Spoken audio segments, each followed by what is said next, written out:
Dear students, myself Vishnu S. Nair, Assistant Professor, Mechanical Engineering Department, SNIT Adur. Today we are going to discuss the topic Design Options of Transportation Network in Supply Chain and Logistics Management.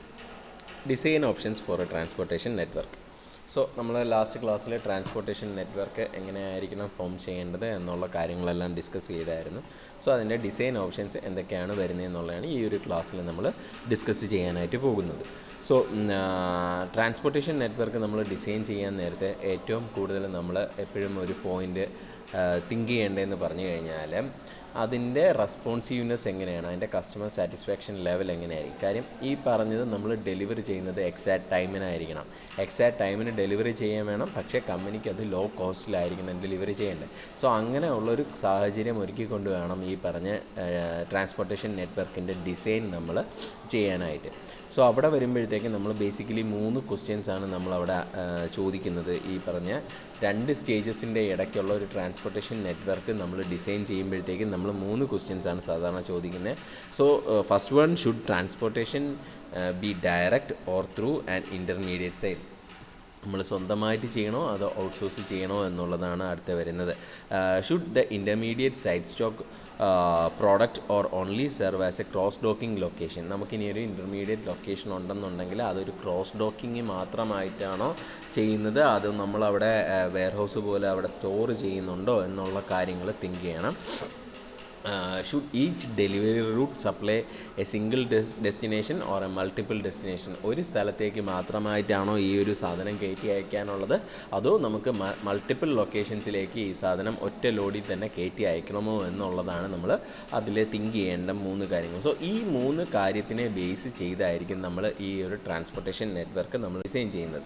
So നമ്മൾ various different type of transportation network വരുന്നതെന്ന് പറഞ്ഞു കഴിഞ്ഞാൽ, ഒന്ന് direct shipping, രണ്ടാം direct shipping with milk runs, all shipments via central DC with inventory storage, all shipments via central DC with cross dock, shipping via DC using milk runs, tailored network എന്നിങ്ങനെ 6 different types of network structure നമുക്ക് available ആയിട്ടുണ്ട്. So first one വരുന്നതെന്ന് പറഞ്ഞു കഴിഞ്ഞാൽ direct shipment to a single destination എന്നുള്ളതാണ്. So ഈ direct shipment network എന്ന് പറയുമ്പോഴത്തേക്കും അവിടെ എന്ന് പറഞ്ഞു കഴിഞ്ഞാൽ ഒരു സിംഗിൾ ഡെസ്റ്റിനേഷൻ എന്നുള്ള രീതിയിലേക്കായിരിക്കും ട്രാൻസ്പോർട്ടേഷൻ നമ്മൾ ചെയ്യുന്നത്. സോ ഇതിൽ അതിൻ്റെ സ്ട്രക്ചർ വരുന്നതെന്ന് പറഞ്ഞു കഴിഞ്ഞാൽ, ഒരു ഷിപ്മെൻറ്റ് ഒരു ബയറിൽ നിന്നും എടുത്ത് ഒരു സപ്ലയറിൽ നിന്നും എടുത്ത് ഒരു ബയറിലേക്ക് എത്തിക്കുക എന്നുള്ള രീതിയിലായിരിക്കും അതിൻ്റെ ഷിപ്മെൻറ്റിൻ്റെ നെറ്റ്വർക്ക് നമ്മൾ ഫോം ചെയ്യുന്നത്. സോ അവിടെ വരുമ്പോഴത്തേക്കും ഡയറക്റ്റ് ഷിപ്മെൻറ്റ് നെറ്റ്വർക്ക് ആയതുകൊണ്ട് തന്നെ അതിൻ്റെ റൂട്ടിങ് കറക്റ്റായിട്ട് നമുക്ക് സ്പെസിഫൈ ചെയ്യാനായിട്ട് സാധിക്കും. നമുക്ക് അവിടെ ഉള്ളൊരു ഡിസിഷൻ എന്നുള്ളത്, ഒരു സപ്ലൈ ചെയിൻ മാനേജറിൻ്റെ ഡിസിഷൻ വരുന്നത് ഇതിന് റൂട്ടിങ്, സീക്വൻസിങ് എന്നുള്ളതിലൊന്നും അവിടെ കാര്യങ്ങൾ വരുന്നില്ല. പകരം എത്ര ലോഡാണ് നമ്മൾ കയറ്റി അയക്കുന്നത് എന്നുള്ളതിൽ മാത്രമാണ്, ആൻഡ് ഇത് ഏത് മോഡിലാണ് നമ്മളിത് ട്രാൻസ്പോർട്ടേഷൻ ചെയ്യേണ്ടത്, അങ്ങനെയുള്ള 2 ഫാക്ടേഴ്സ് മാത്രമാണ് നമ്മൾ അവിടെ തിങ്ക് ചെയ്യുന്നത് ഈ ഡയറക്റ്റ് ഷിപ്മെൻറ്റ്. അതായത് ചുരുക്കം പറഞ്ഞാൽ ഒരു സാധനം ഒരു സ്ഥലത്ത് നിന്നും എടുത്ത് മറ്റൊരു സ്ഥലത്തേക്ക് ഡെലിവറി ചെയ്യുന്നു എന്നുള്ളതാണ് ഈ direct shipment network to a single destination എന്നുള്ളത് തന്നെ. സോ ഇതിൻ്റെ അഡ്വാൻറ്റേജസ് പറയുകയാണെന്നുണ്ടെങ്കിൽ, ഇൻ്റർമീഡിയറ്റ് ആയിട്ടുള്ള വെയർ ഹൗസസ് നമുക്ക് അവോയ്ഡ് ചെയ്യാനായിട്ട് പറ്റും. അതിന് വരുന്ന കോസ്റ്റ്, അത് അങ്ങനെയുള്ള ഫാക്ടേഴ്സ് എല്ലാം നമുക്കിവിടെ അവോയ്ഡ് ചെയ്യാം. കാര്യം എന്താണ്, ഇവിടെ നമ്മൾ ഒരു സാധനം ഒരു സ്ഥലത്ത് നിന്നും നമ്മൾ എടുത്തു അത് മറ്റൊരു സ്ഥലത്തേക്ക് ഡയറക്റ്റായിട്ട് ഡെലിവറി ചെയ്യുകയാണ് ചെയ്യുന്നത്. സോ അങ്ങനെ വരുമ്പോഴത്തേക്കും ഈ പറഞ്ഞ വെയർ ഹൗസോ അങ്ങനെയുള്ള കാര്യങ്ങളുടെ ഒന്നും ആവശ്യമില്ല, അവിടെ ഉള്ള സ്റ്റാഫിൻ്റെ ആവശ്യമില്ല, അവരുമായിട്ടുള്ളൊരു കോർഡിനേഷൻ നമുക്ക് ആവശ്യമില്ല. സോ ഈ പറഞ്ഞ ടോട്ടൽ നെറ്റ്വർക്കിൻ്റെ ആ ഒരു ഓപ്പറേഷൻ, ഡയറക്റ്റ് ഷിപ്മെൻറ്റ് നെറ്റ്വർക്ക് ആണെന്നുണ്ടെങ്കിൽ ആ ഒരു ഓപ്പറേഷൻ നമുക്ക് വളരെ സിമ്പിളായിട്ട് ഹാൻഡിൽ ചെയ്യാനായിട്ട് പറ്റും. സോ ഇത് വരുന്നതെന്ന് പറഞ്ഞു കഴിഞ്ഞാൽ, ഇത് നമുക്ക് ഒരു പർട്ടിക്കുലർ ഷിപ്പ് ഐറ്റത്തിന് വേണ്ടിയിട്ട് മാത്രമുള്ള രീതിയിലാണ്, അല്ലെങ്കിൽ ആ ഒരു പർട്ടിക്കുലർ ബയറിന് വേണ്ടിയിട്ട് മാത്രമുള്ള രീതിയിലാണെങ്കിൽ മാത്രമേ നമുക്കിത് ഫോം ചെയ്യാനായിട്ട് പറ്റത്തുള്ളൂ. നമ്മൾ ഈ അയക്കുന്ന ലോഡ് ഇത് ബാക്കിയുള്ളതിൽ ഇൻഫ്ലുവൻസ് ഉണ്ടാക്കാനായിട്ട് പാടില്ല. സോ അങ്ങനെയാണെങ്കിൽ മാത്രമേ ഉള്ളൂ നമുക്ക് ഈ ഒരു ഡയറക്റ്റ് ഷിപ്മെൻറ്റ് നെറ്റ്വർക്ക് ഇവിടെ ഫോം ചെയ്യാനായിട്ട് പറ്റത്തുള്ളൂ. പിന്നെ ഈ പറഞ്ഞ ഡിസ്റ്റൻസ് ഷോർട്ടായിരിക്കണം, വളരെ കൂടുതൽ ഡിസ്റ്റൻസ് ആണ് എന്നുള്ള രീതിയിലാണ് വരുന്നതെന്നുണ്ടെങ്കിൽ നമുക്ക് ഇത് ഫോം ചെയ്യുന്നത് ഡിഫിക്കൽറ്റി ഉണ്ടാക്കുന്ന ഒരു കാര്യം. Dear students, myself Vishnu S. Nair, Assistant Professor, Mechanical Engineering Department, SNIT Adur. Today we are going to discuss the topic Design Options of Transportation Network in Supply Chain and Logistics Management.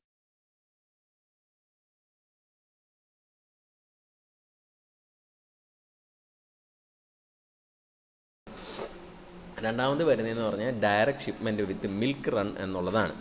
So ഇവിടെ എന്ന് പറഞ്ഞു കഴിഞ്ഞാൽ a milk run is a route on which a truck either delivers a product from a single supplier to multiple retailers or goes from multiple suppliers to a single buyer location. ഇവിടെ നമുക്ക് വരുന്നതെന്ന് പറഞ്ഞു കഴിഞ്ഞാൽ ഒന്നുകിൽ ഈ ഒരു particular truck ഒരു single സപ്ലയറിൽ നിന്നും സാധനം എടുത്ത് മൾട്ടിപ്പിൾ റീറ്റെയിലേഴ്സിലേക്ക് കൊണ്ടുവന്ന് കൊടുക്കുന്നു, അല്ലെങ്കിൽ ഒരു മൾട്ടിപ്പിൾ റീറ്റെയിലേഴ്സിൽ നിന്നും സാധനം എടുത്ത് ഒരു സിംഗിൾ ബയറിലേക്ക് കൊണ്ടുവന്ന് കൊടുക്കുന്നു. ആ ഒരു രീതിയിലാണെങ്കിലാണ് നമ്മൾ ഈ ഒരു direct shipping with milk runs എന്നുള്ളത് പറയുന്നത്. In indirect shipping with milk runs A supplier delivers directly to multiple buyer locations on a truck or truck pickups deliveries destined for same buyer location from many suppliers. നേരത്തെ പറഞ്ഞത് തന്നെയാണ്. അതായത് ഇവിടെ എന്ന് പറഞ്ഞു കഴിഞ്ഞാൽ ഒരു സപ്ലയറിൽ നിന്നും എടുത്ത് മൾട്ടിപ്പിൾ ബയേഴ്സിലേക്ക് എത്തിക്കുന്നു, അല്ലാന്നുണ്ടെങ്കിൽ മൾട്ടിപ്പിൾ സെല്ലേഴ്സിൽ നിന്നും കളക്ട് ചെയ്ത് ഒരു സിംഗിൾ ബയറിലേക്ക് എത്തിക്കുന്നതാണ് ഈ പറഞ്ഞ direct shipping with milk runs എന്നുള്ളത് പറയുന്നത്. സോ ഇവിടെ വരുമ്പോഴത്തേക്കും റൂട്ടിംഗ് എന്നുള്ളത് നമ്മൾ കറക്റ്റായിട്ട് സ്പെസിഫൈ ചെയ്യേണ്ടതാണ്. കാര്യം ആദ്യം മാർക്ക് കൊടുക്കണം, എവിടെയാണ് ആദ്യം പോകേണ്ടത് എന്നുള്ള ഫാക്ടേഴ്സ് എല്ലാം നമ്മൾ കറക്റ്റായിട്ട് മനസ്സിലാക്കണം. ആ റൂട്ടിങ് ചെയ്യാൻ നേരത്തെ ഏറ്റവും കുറഞ്ഞ ഡിസ്റ്റൻസ് വരുന്ന കുറഞ്ഞ കോസ്റ്റ് ഓറിയൻറ്റഡ് ആയിട്ട് എന്നുള്ള രീതിയിലായിരിക്കണം നമ്മൾ പ്ലാൻ ചെയ്യേണ്ടത്. സോ ഇവിടെയും എന്താണ് വരുന്നതെന്ന് പറഞ്ഞു കഴിഞ്ഞാൽ മൾട്ടിപ്പിൾ ബയേഴ്സിൻ്റെ അടുത്ത് പോയി സാധനം എടുത്ത് ഡയറക്റ്റായിട്ട് നമ്മൾ ഇവിടെ കൊണ്ടുവന്നൊരു ബയറിന് കൊടുക്കുകയാണ് ചെയ്യുന്നത്. സോ അവിടെയും ഈ പറഞ്ഞ ഇൻ്റർമീഡിയറ്റ് ആയിട്ട് വരുന്ന വെയർ ഹൗസസ് ഉണ്ടാവാനായിട്ടില്ല. സോ വെയർ ഹൗസ് ഓപ്പറേറ്റ് ചെയ്യുന്ന കോസ്റ്റ്, അതിൻ്റെ റണ്ണിങ് കോസ്റ്റ് ഫുള്ള് നമുക്ക് അവോയ്ഡ് ചെയ്യാം. സോ അതിൻ്റെ ട്രാൻസ്പോർട്ടേഷൻ കോസ്റ്റ് എന്ന് പറയുന്നത് തന്നെ നമുക്ക് അവിടെ വളരെ ഒരു സിംഗിൾ ട്രക്കിനുണ്ടാവുന്ന ഒരു ട്രാൻസ്പോർട്ടേഷൻ കോസ്റ്റ് മാത്രമേ വരുന്നുള്ളൂ. സോ അതാണ് ഇതിൻ്റെ ഒരു ബെനിഫിറ്റ് എന്നുള്ള രീതിയിൽ പറയാനുള്ളത്. സോ ഇതാണ് അതിൻ്റെ ഒരു ഫിഗർ വന്നേക്കുന്നത്. ആദ്യത്തെ ഫിഗർ ഇത് ഡിഫറെൻറ്റ് ബയേഴ്സിൽ നിന്നും ആ ഒരു സാധനം എടുത്ത് നേരെ ഒരു സപ്ലയറിൻ്റെ കയ്യിലേക്ക് എത്തിക്കുന്നു എന്നുള്ളത്. രണ്ടാമത്തെ ഫിഗർ വരുന്നത് ഡിഫറെൻറ്റ് സപ്ലയേഴ്സിൽ നിന്നും സാധനം എടുത്ത് ഒരു സിംഗിൾ ബയറിലേക്ക് എത്തിക്കുന്നു എന്നുള്ളൊരു ഫിഗറാണ് ഈ കാണിച്ചേക്കുന്നത്. അടുത്ത് വരുന്നത് ഓൾ ഷിപ്മെൻറ്റ്സ് വയ ഇൻ്റർമീഡിയറ്റ് ഡിസ്ട്രിബ്യൂഷൻ സെൻറ്റർ വിത്ത് സ്റ്റോറേജ്. സോ ഈ ഒരു മൂന്നാമത്തെ സ്റ്റേജ്, അതായത് നെറ്റ്വർക്കിൽ ഓൾ ഷിപ്മെൻറ്റ്സ് വയ ഇൻ്റർമീഡിയറ്റ് ഡിസ്ട്രിബ്യൂഷൻ സെൻറ്റർ വിത്ത് സ്റ്റോറേജ് എന്നുള്ളതാണ് വരുന്നത്. സോ ഇവിടെ ഒരു വെയർ ഹൗസ് അല്ലെങ്കിൽ ഒരു ഡിസ്ട്രിബ്യൂഷൻ സെൻറ്റർ ഉണ്ട്.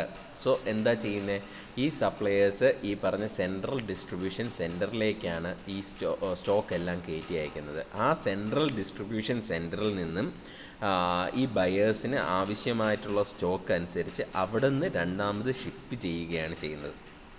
സോ ഇവിടെ സ്റ്റോറിങ് ഒരു ഇൻ്റർമീഡിയറ്റ് ലൊക്കേഷനിൽ ചെയ്യുന്നുണ്ട്, അതായത് ഒരു വെയർ ഹൗസിൽ നമ്മൾ സ്റ്റോറിങ് ചെയ്യുന്നുണ്ട്. സോ അവിടെ വരുമ്പോഴത്തേക്കെന്ന് പറഞ്ഞു കഴിഞ്ഞാൽ ഇതിൻ്റെ ഒരു ബെനിഫിറ്റ് എന്ന് പറഞ്ഞാൽ ഈ ലാർജ് ഷിപ്മെൻറ്റ്സ് നമുക്ക് ചെയ്യേണ്ടി വരുന്നു. അങ്ങനെയുള്ള രീതിയിൽ വരുമ്പോഴാണ് നമുക്കിതിനെ കറക്റ്റായിട്ട് കോർഡിനേറ്റ് ചെയ്ത് കൊണ്ടുപോകാൻ വേണ്ടിയിട്ടാണ് നമ്മൾ ഈ ഒരു ഇൻ്റർമീഡിയറ്റ് ഡിസ്ട്രിബ്യൂഷൻ സെൻറ്റർ എന്നുള്ളത് അല്ലെങ്കിൽ ഒരു വെയർ ഹൗസ് എന്നുള്ളത് നമ്മളവിടെ കീപ്പ് ചെയ്യുന്നത്. സോ ഇവിടെ ഈ പറഞ്ഞ വെയർ ഹൗസിൻ്റെ ചാർജസും കൂടെ ഇൻക്ലൂഡഡ് ആയിട്ട് വരുന്നുണ്ട്. ഇവിടെ ലാർജ് ക്വാണ്ടിറ്റീസ് നമ്മൾ ഇൻവെൻട്രി ആയിട്ട് ഈ പറഞ്ഞ ഡിസ്ട്രിബ്യൂഷൻ സെൻറ്ററിൽ സ്റ്റോക്ക് ചെയ്യുന്നുണ്ട്. അവിടെ നിന്നുമാണ് സ്മോളർ ക്വാണ്ടിറ്റീസ് ആക്കിയിട്ട് നമ്മൾ ഈ പറഞ്ഞ കസ്റ്റമേഴ്സിൻ്റെ അല്ലെങ്കിൽ ബയേഴ്സിന് ആവശ്യമായിട്ടുള്ള രീതിയിലുള്ള അത്രയും ക്വാണ്ടിറ്റീസ് നമ്മൾ രണ്ടാമത് ഈ പറഞ്ഞ ബയേഴ്സിൻ്റെ റിക്വസ്റ്റ് അനുസരിച്ച് നമ്മൾ അവിടെ നിന്ന് ഷിപ്പ് ചെയ്യുന്നത് അല്ലെങ്കിൽ കയറ്റി അയക്കുന്നത്. സോ ഇവിടെ എന്ന് പറഞ്ഞു കഴിഞ്ഞാൽ ഈ ഒരു പർട്ടിക്കുലർ ഡിസ്ട്രിബ്യൂഷൻ സെൻറ്റർ ഉള്ളത് കൊണ്ട് തന്നെ അവിടെ അതിൻ്റെ ട്രാൻസ്പോർട്ടേഷനും ബാക്കിയുള്ള കാര്യങ്ങളും കുറച്ച് ഈസി ആയിട്ട് നടക്കുന്നുണ്ട്. അതേപോലെ തന്നെ അതിൻ്റെ കറക്റ്റായിട്ടുള്ള ഒരു എക്കണോമി നമുക്ക് അച്ചീവ് ചെയ്യാനായിട്ടും പ്രാക്ടിക്കലി പോസിബിൾ ആവുന്നുണ്ട്. ഒരിക്കലും ഈ ഒരു സ്റ്റോക്ക് ഇല്ല എന്നുള്ളൊരു രീതിയിൽ നമുക്കത് അയക്കേണ്ടി വരുന്നില്ല, ഡിലേ ഉണ്ടാവുന്നില്ല. അങ്ങനെയുള്ള കാര്യങ്ങളെല്ലാം നമുക്ക് ഈ പറഞ്ഞ ഒരു ഡിസ്ട്രിബ്യൂഷൻ സെൻറ്റർ അവൈലബിൾ ആണെന്നുണ്ടെങ്കിൽ പ്രാക്ടിക്കലി ഇതാണ് അതിൻ്റെ ഒരു ഫിഗർ കാണിക്കുന്നത്. സോ സപ്ലയേഴ്സിൽ നിന്നും നമുക്ക് ഒരു ഡിസ്ട്രിബ്യൂഷൻ സെൻറ്റർ ഉണ്ടാവുന്നു. ആ സെൻറ്ററിലേക്ക് സാധനങ്ങളെല്ലാം എത്തുന്നു, അത് അവിടെ സ്റ്റോർ ചെയ്യുന്നു. അവിടെ നിന്നും മൾട്ടിപ്പിൾ ബയേഴ്സിലേക്ക് ഓരോരോ വണ്ടിയിലായിട്ട് സാധനങ്ങൾ കയറ്റിവിടുന്നു. അതാണ് ഈ പറഞ്ഞ ഓൾ ഷിപ്മെൻറ്റ്സ് വയ ഇൻ്റർമീഡിയറ്റ് ഡിസ്ട്രിബ്യൂഷൻ സെൻറ്റർ വിത്ത് സ്റ്റോറേജ് എന്നുള്ളത് വരുന്നത്. അടുത്ത വരുന്നത് ഓൾ ഷിപ്മെൻറ്റ്സ് വയ ഇൻ്റർമീഡിയറ്റ് ട്രാൻസിറ്റ് പോയിൻറ്റ് വിത്ത് ക്രോസ് ഡോക്കിംഗ് എന്നുള്ളതാണ്. സോ ക്രോസ് ഡോക്കിംഗ് എന്ന് പറയുന്നത് എന്താണെന്ന് പറഞ്ഞു കഴിഞ്ഞാൽ, ഒരു പർട്ടിക്കുലർ ലോഡ് കയറ്റി അയക്കുന്നു, ഒരു പർട്ടിക്കുലർ പോയിന്റിലെത്തി അതിനെ മറ്റ് വണ്ടികളിൽ അതിനെ സ്റ്റോർ ചെയ്യുന്നില്ല, അതിനെ ഡയറക്റ്റ് മറ്റ് വണ്ടികളിലേക്ക് തന്നെ കയറ്റി അയക്കുന്ന ഒരു ഫിനോമിനയാണ് നമ്മൾ ക്രോസ് ഡോക്കിംഗ് എന്ന് പറയുന്നത്. അത് സ്റ്റോർ ചെയ്യുന്നില്ല, ഒരു വണ്ടിയിൽ നിന്ന് നേരെ മറ്റൊരു വണ്ടിയിലേക്ക് തന്നെ കയറ്റി അയക്കുന്ന ഒരു ഇതാണ് ക്രോസ് ഡോക്കിംഗ് എന്ന് പറയുന്നത്. സോ ഇവിടെ ഒരു പർട്ടിക്കുലർ ട്രാൻസിറ്റ് പോയിൻ്റ് ഉണ്ടാവും, ഒരു കളക്ഷൻ സെൻറ്റർ പോലെ തന്നെ ആയിരിക്കും അത് വരുന്നത്. അവിടെ വച്ചിട്ട് ഈ പറഞ്ഞ ക്രോസ് ഡോക്കിംഗ് എന്നുള്ളത് നടക്കുകയാണ് ചെയ്യുന്നത്. സോ ഡിഫറെൻറ്റ് ബയേഴ്സ് ഉണ്ടെന്നുണ്ടെങ്കിൽ നമ്മൾ ഒരു സിംഗിൾ ലോഡായിട്ടായിരിക്കും ഈ പറഞ്ഞ ഡിസ്ട്രിബ്യൂഷൻ സെൻറ്ററിലേക്ക് അയക്കുന്നത്. അവിടെ എത്തിയിട്ട് ആ ഒരു സിംഗിൾ ലോഡിനെ തന്നെ കപ്പാസിറ്റി കുറഞ്ഞ ഡിഫറെൻറ്റ് ലോഡ്സ് ആയിട്ട് നമ്മൾ ക്ലാസിഫൈ ചെയ്ത് ഡിഫറൻഷ്യേറ്റ് ചെയ്ത് ആർക്കാണോ അയക്കേണ്ടത് അവിടത്തേക്ക് ഡയറക്റ്റായിട്ട് കയറ്റി അയക്കുകയാണ് ചെയ്യുന്നത്.